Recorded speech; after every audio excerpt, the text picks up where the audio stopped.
Hello प्यारे बच्चों, पिछले लेक्चर में हमने पढ़ा था लेंथेनॉइड संकुचन। लेंथेनॉइड संकुचन क्या होता है? जब लेंथेनॉइड सीरीज में लेफ्ट टू राइट चलते हैं तो एटॉमिक साइज लगातार घटता जाता है। इस घटना को हम लेंथेनॉइड संकुचन कहते हैं। ऐसा मैं पिछले लेक्चर में भी पढ़ा चुका हूं आपको। लेकिन जो लास्ट एलिमेंट होता है लेंथेनॉइड सीरीज का बेटा, जो लास्ट एलिमेंट होता है उसका साइज अचानक से तेजी से बढ़ता है, अपने आप बढ़ जाता है, अधिक होता है। वो आखिर क्यों है, उस पर चर्चा करेंगे आज हम। ठीक है, तो देखेंगे, ध्यान समझेंगे जरा कि लेंथेनॉइड सीरीज में लास्ट एलिमेंट का साइज क्यों बढ़ जाता है, इस पर चर्चा करने वाले हैं। एक्सप्रेशन देखेंगे आज का। देखो बेटा, ये है अपना क्यूट सा नाभिक या न्यूक्लियस। ठीक है, अब देखो बेटा, यहाँ पे 4F आता है। ठीक है, क्या आता है? 4F आता है। उसके बाद क्या आता है? 4F के बाद में 5D आता है। ठीक है, ये 5D हो गया। उसके बाद यहाँ पे 6S भी आता है। ठीक है, क्या हो गया? 4F, 5D और 6S। तो 4F, 5D, दो लास्ट एलिमेंट का 5D कंप्लीट भरा हुआ होता है। हाई इलेक्ट्रॉन्स होते हैं, इसमें हाई डेंसिटी होती है। ठीक है, और यहाँ पे 2 इलेक्ट्रॉन होते हैं, यहाँ तो 14 होते ही होते हैं। क्योंकि इसका आवरण प्रभाव निम्न है तो इसको भी हम इग्नोर करते हुए चलते हैं, बाकी इस पर हम फोकस करेंगे अभी। ठीक है, तो बेटा लास्ट में जब चलते हैं तो इसमें काफ़ी इलेक्ट्रॉन काफ़ी प्रोटॉन भरपूर मात्रा में होते हैं। ठीक है, अब देखेंगे नाभिक पावरफुल है। ठीक है, नाभिक तो पावरफुल है ही है, और यहाँ पे बाह्य कोश में इलेक्ट्रॉन है। तो नाभिक क्या काम करेगा? इस इलेक्ट्रॉन को खींचने की कोशिश करेगा। ये इलेक्ट्रॉन को खींचने की कोशिश करेगा। तो क्या होगा? जब इलेक्ट्रॉन को खींचने की कोशिश करेगा तो ये जो इलेक्ट्रॉन है अंदर की तरफ आना चाहिए, परंतु इस केस में ऐसा नहीं होता है। क्या होता है, मैं आपको समझाता हूँ बेटा। देखो, यहाँ पर इलेक्ट्रॉन अधिक मात्रा में होने के कारण, देखो इलेक्ट्रॉन काफ़ी हैं, 10 इलेक्ट्रॉन है इसमें। 1 2 3 4 5 6 7 10 होते हैं, बना नहीं रहा हूँ, 10 होते हैं, समझ जाइएगा आप। ठीक है, तो इलेक्ट्रॉन की हाई डेंसिटी है। इसमें क्या होता है? 5D10 में, ठीक है, इलेक्ट्रॉन की हाई डेंसिटी होती है। हाई डेंसिटी का मतलब होता है बेटा, इलेक्ट्रॉन बहुत बहुत पास में होते हैं, घने घने होते हैं। डेंसिटी का मतलब इलेक्ट्रॉन की अधिकता। ठीक है, यहाँ इलेक्ट्रॉन की हाई डेंसिटी होती है, जिसके कारण यहाँ इलेक्ट्रॉन के बीच में प्रतिकर्षण बल लगता है बहुत तेजी से। ऐसे और ऐसे रिपल्सन फोर्स स्टार्ट हो जाता है नेगेटिव चार्ज के बीच में। इसको हम कहते हैं रिपल्सन फोर्स या प्रतिकर्षण बल फोर्स तेजी से लगता है। ठीक है, जिसके कारण क्या होता है बेटा? जिसके कारण यहाँ पे प्रतिकर्षण बल प्रारंभ हो जाता है तेजी से।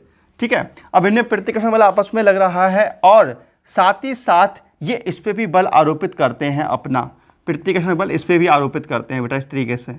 ये इलेक्ट्रॉन इस पे भी बल आरोपित करते हैं इस तरीके से। ठीक है, प्रतिकर्षण बल ऐसा लगता है तेजी से, बाहर की तरफ भी लगता है और आपस में भी लगता है। तो जिसके कारण क्या होता है कि इनका जो इलेक्ट्रॉन है वो अंदर आने की जगह बाहर की ओर तेजी से भाग जाता है, और ये इलेक्ट्रॉन यहाँ पे आ जाता है तो साइज यहाँ आ जाती है। तो साइज बढ़ करके ये इलेक्ट्रॉन यहाँ आ जाता है तो साइज बढ़ जाती है एटम की। इसलिए यहाँ पर अचानक से एटॉमिक साइज इंक्रीज हो जाता है, एटम का साइज बढ़ जाता है। समझ में आया होगा बेटा आप लोगों को अच्छे से? ठीक है, तो इसका एक्सप्लेनेशन ये है कि लेंथेनॉइड सीरीज में लास्ट इलेक्ट्रॉन का साइज बढ़ जाता है। ठीक है, पूरी लाइन लिख लेना, फिर लिखना क्यों बढ़ जाता है। आपको समझाता हूं क्यों बढ़ जाता है। क्योंकि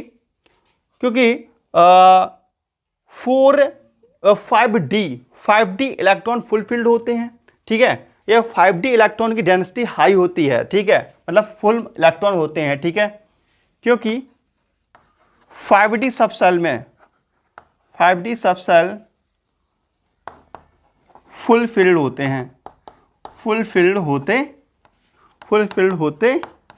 हैं। ठीक है, यहाँ लिख सकते हैं इलेक्ट्रॉन की डेंसिटी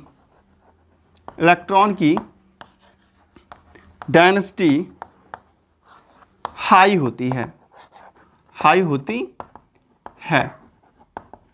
जिसके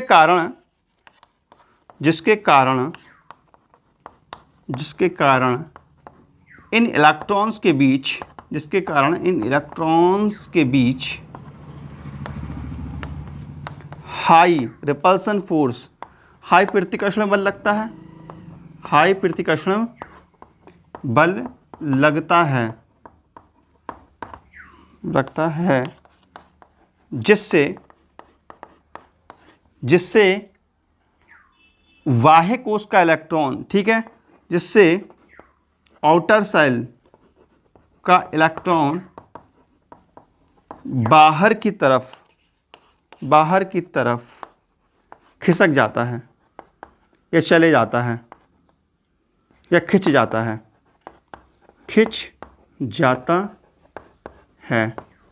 और एटम का साइज बढ़ जाता है और इसी कारण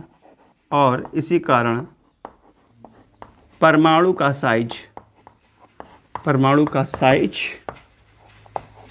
साइज बढ़ जाता है। बेटा एक्सप्लेनेशन समझ में आया कि क्यों बढ़ जाता है? ठीक है, तो ये इसका एक्सप्लेनेशन है कि भैया लास्ट इलेक्ट्रॉन क्यों बढ़ जाता है, क्योंकि डी सबसेल में फुलफिल्ड इलेक्ट्रॉन होते हैं या हाई इलेक्ट्रॉन डेंसिटी होती है, जिसके कारण इलेक्ट्रॉन रिपल्सन होता है और वो रिपल्सन बाह्य कोश में उपस्थित इलेक्ट्रॉन पे लगता है, जिसके कारण ये इलेक्ट्रॉन बाहर की तरफ खिंचे जाते हैं और हमारे एटम का साइज बढ़ जाता है। ये इसका एक्सप्लेनेशन है, ये बेटा इसकी थ्योरी है। तो अच्छे से समझ लेना चाहिए, कंपटीशन एग्जाम के लिए बहुत काम की चीज़ें हैं और बाकी 12th क्लास की भी तो है ही हैं यहाँ पे काम की।